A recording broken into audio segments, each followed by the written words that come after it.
Thinking too much. Huh? Like the nail saying, he asked me to be over here, and then how is it me alone is going to hold up this whole building?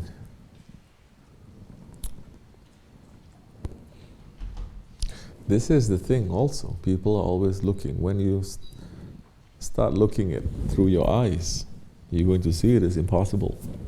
You're going to have weakness. You're going to do all sorts of things. Start seeing it with their eyes. This is also the challenge, because the ego always wants to see through its own eyes. Shaitan always wants to see through his own eyes. When Allah subhanahu wa ta'ala is saying to Shaitan to bow down to Adam alayhi salam, he's looking at Adam alayhi salam with his eyes. He's not looking with the eyes of Allah. How Allah subhanahu wa ta'ala is looking at Adam alayhi salam. Why you think Allah subhanahu wa ta'ala, hasha astaghfirullah, is wrong? He doesn't know that Adam alayhi salam is made from clay? So the work that is assigned to you, there are so many different phases you have to go through anyway. That's why so many times the Shaykh doesn't give you work, because they know you're not going to be able to carry it. They tell you, just go to the barn a little bit, just do this, which so many of us, we're failing even to do that. So they don't give real wazifa. When they do, it's after years of testing and training and testing to see whether this one is trustworthy or not. That later he's going to say, I did this. If I didn't do this, no one else can do, and you wouldn't get this. How many times you've heard that say?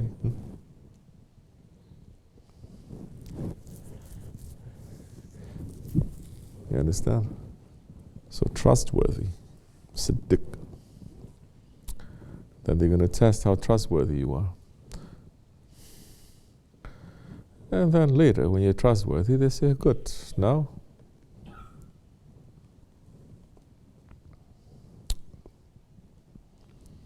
really, you're trustworthy? Okay, good. You know what you have to do? The one who's trustworthy says, yes. What do you have to do? We have to go the way of Siddiqul Akbar. What is that? Everything is yours.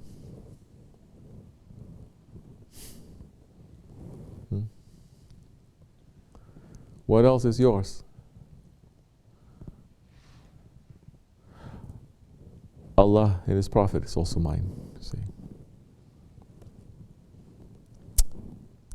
Hazrat Abu Bakr Siddiq saying, everything is yours, Ya Rasulullah. And he's saying, what did you leave for your wife and your children? He says, I left Allah and His Prophet. Saying, I had Allah and His Prophet, I don't even have them now. I gave them to my wife and to my children. Do you understand, Fakir? Not just the things, but the idea, the identity, or His giving. He says, I don't even have Allah and His Prophet, you see. Anyway, let's not enter into that. So many people, they're holding on. Says, no, this is my Allah. This is my Rasul. This is my idea. We say, look at it this way. No, it's not. It's like this. You're saying like this about the Prophet. I said to us, look at this way. Look at this. Look at this. No, cannot be. You understand? They refuse to give up.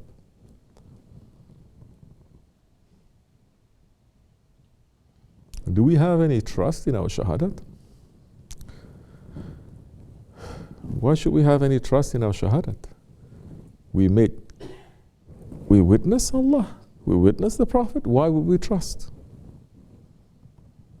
So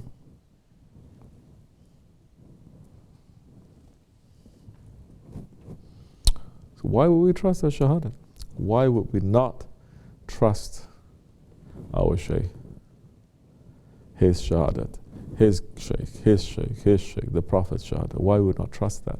Why we would not be holding on to that golden chain? Why are we relying on ourselves? So many people, they're like that. They have wrong understanding. Welcome to the Naqshbandi tariqat. They're not going to teach you this. Other ways. So many other ways. They even say, oh, just be with the Shaykh. After that, you can leave the Shaykh. Now you're on your own to Allah.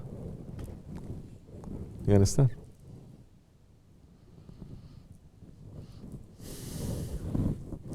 Can you imagine any Sahabi who says, now we found Allah, we don't need you, Ya Rasulullah? Can you? So, this tariqat is alive, is living also.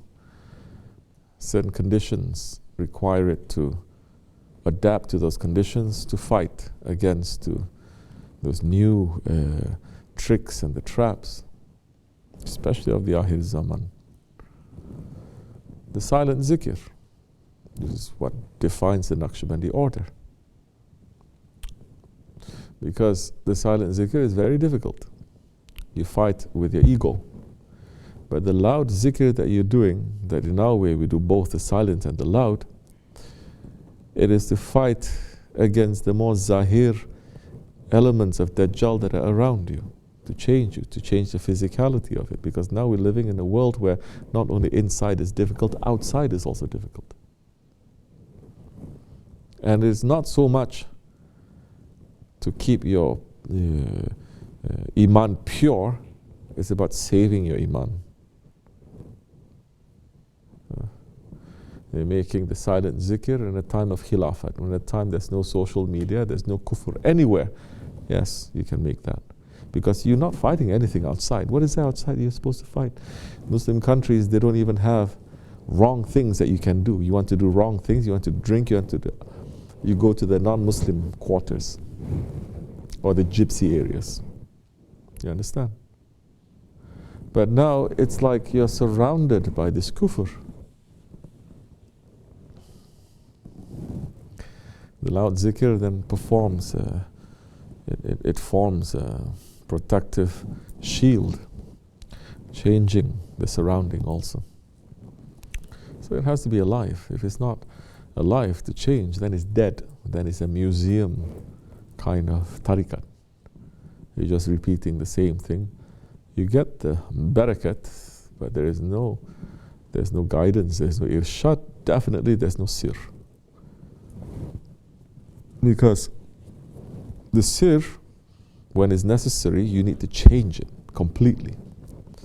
The sir, when it's necessary, what seems like forbidden, it becomes allowed. What seems forbidden, it becomes allowed. It was forbidden for Isa alayhi salam, he couldn't even carry a sword, a knife, for him, for that prophet. But when he comes, he is going to carry a sword. It is forbidden to steal. But Hizr alayhi salam is showing Hazrat Musa, this is what you need to do in this kind of situation when you are following a guide, not by yourself. When you're following a guide, don't question your guide. Musa alayhi salam questioned him 3 times. Imagine if he didn't. They would go on to the next episode and the next episode and the next episode and the next episode. Hizr alayhi salam is one of our grand sheikhs. You think he's not going to teach through the hands of our Shaykh? That the episodes of Hizr is not going to continue? But you have to have intelligence, you have to have that trust, and you have to have the ability to step on your ego, to say, ego is saying, no, but I say, no, wait and see. You have to have the ability now to look with his eyes.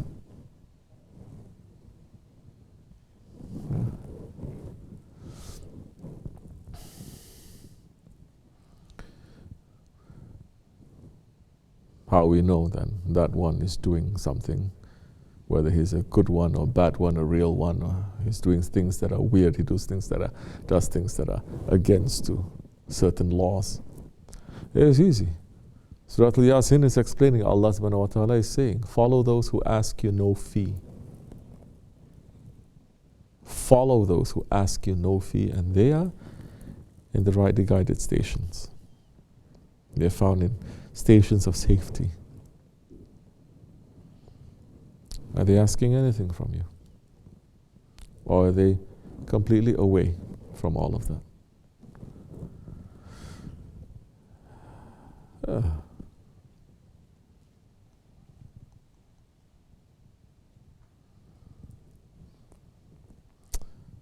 Meaning, look, follow those who is not asking anyone for what they need. They're asking only Allah. And they don't make it to a condition. You want to follow me? Then you have to do this, this, and this. For themselves.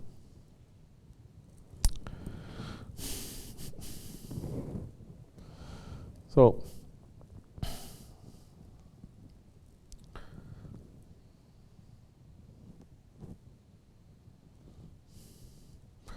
you can go on the journey and you're going to discover. You're going to discover so many things. You're going to discover more of the beauty of your Lord.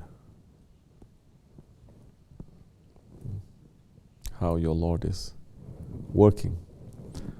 You want to see, discover more. How your Lord is looking at this world. How is your Lord looking? Through His attributes. You're going to see. That our Lord is most careful. It's very subtle. Everything He does is beautiful. And if you discover that, how can you be destructive? You feel sorry now to even walk on the snow. My Lord is so careful to design the snowflake, and every snowflake is completely different from the other one. You start feeling, then people are going to see white, people are going to see cold. You are going to see the design of your Lord. It's just snow, but everywhere you turn, you see the face of Allah. If your face is facing Allah, if you're not looking for Allah, you see nothing. That time you're going to look at the Kaaba and you're going to say, this is just a stone too. That time you're going to see at the Prophet and you're going to say, he is just a man. That time you're going to see Adam alayhi salam and you say, why I have to bow down to him? But once you start looking, you start seeing different things. And it's wonderful, yes, we are in the asfal safilin. But we're still in the kingdom of Allah.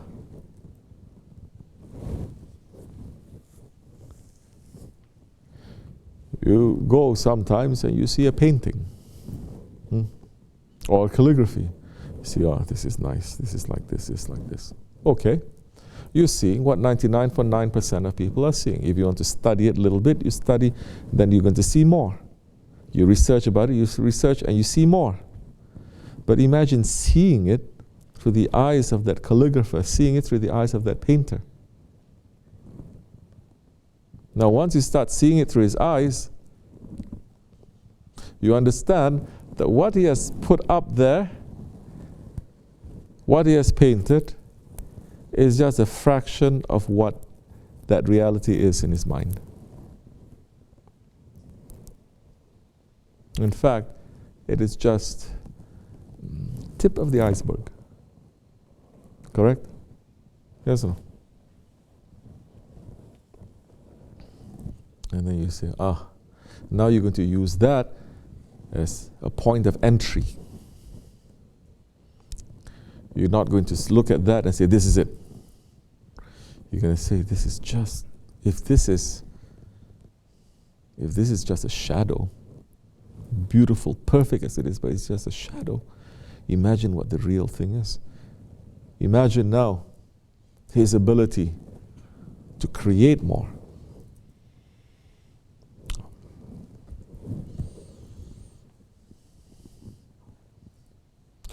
People see what is on the canvas that the painter has already put. The painter he doesn't look at the finished picture. He looks at the blank canvas and he already knows what it is.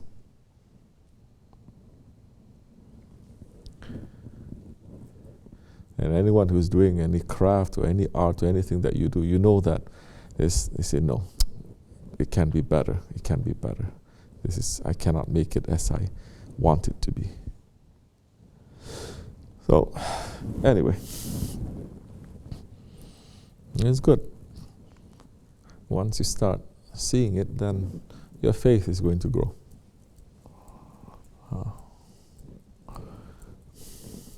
Fatiha.